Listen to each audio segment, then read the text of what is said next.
मी स्वागत करतोय स्पॉटलाइट मराठी या यूट्यूब चॅनलवरती. तर मित्रांनो, 2025चा जो काही आपण पीक विमा भरला होता आणि तो पीक विमा गेल्या वर्षी शेतकऱ्यांचा पावसामुळे बऱ्यापैकी नुकसान झालं होतं आणि वेळोवेळी आपण पीक विम्यासाठी क्लेम केलेला आहे, सर्वे झालेले आहेत आणि आपला पीक विमा जो आहे तो आपल्या राज्य सरकारने मंजूर सुद्धा केला होता.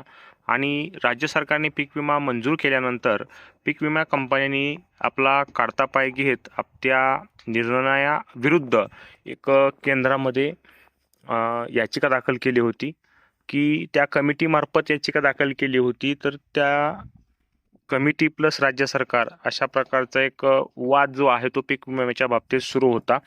जवळजवळ गेल्या 6 महिन्यांपासून हा वाद आणि तपास जो आहे तो सुरू होता की खरंच म्हणजे शेतकऱ्यांचं 2025 मध्ये जे काही नुकसान आहे ते झालेलं आहे का नाही.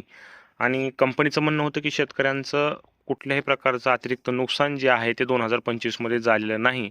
आणि आपल्याला तर माहितीच आहे की कशा प्रमाणात मोठा पाऊस पडला होता, तसेच शेतकऱ्यांचं किती मोठ्या प्रमाणात नुकसान झालेलं होतं. आणि त्यानुसार आपण जो काही पीक विमे भरले होते की पूर्ण 100% रक्कम आपण पीक विम्याची भरली होती, जे की 1 रुपयात पीक विमा ही योजना सुद्धा बंद झालेली असताना आपण 2-2 हजारापर्यंत पीक विमा भरलेला होता. तर मित्रांनो, आज आज जो आहे तो एक निर्णय जो आहे तो या कमिटीचा झालेला आहे आणि याविषयी आपल्याला बातमी जी आहे ती स्वतः जे काही आपले धाराशिवचे आहेत त्यांनी दिलेली आहे.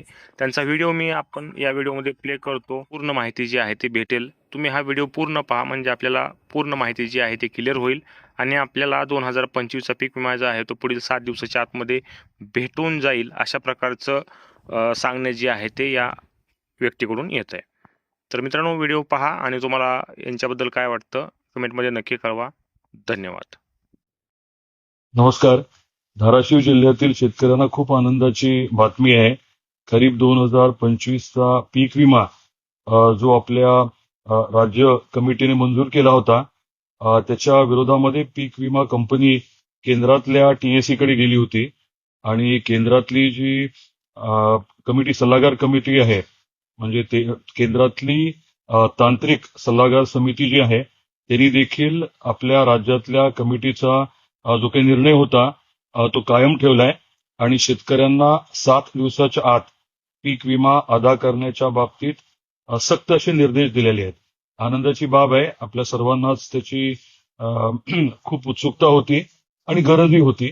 प्राप्त परिस्थितीमध्ये आपल्या भागातल्या शेतकऱ्यांना साधारण एक 300-350 कोटी रुपये आता उपलब्ध होतील आणि ही कमिटी अशी आहे की ज्याचा आदेश पाळणं हे विमा कंपनीला बंधनकारक